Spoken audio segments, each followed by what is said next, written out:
Highest vitamin C కలిగిన బత్తాయి ప్రకృతి ప్రసాదించిందంటే వాటిని బాగా తినమని, రసము తీసుకుని త్రాగమని.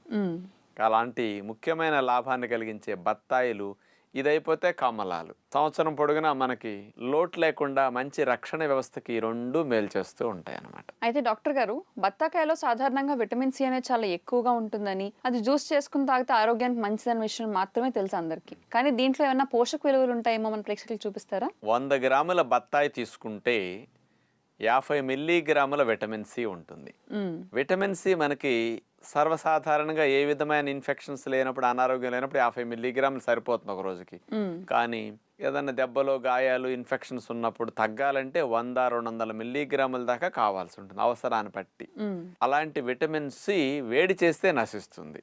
అందుకని బత్తాయిలు ఎవరు వేడి చేసి వండుకు తినం కదా, ఫ్రెష్గా జ్యూస్ తాగినా, నమిలి తిన్నా ప్యూర్గా విటమిన్ సి మంచిగా అందుతుంది.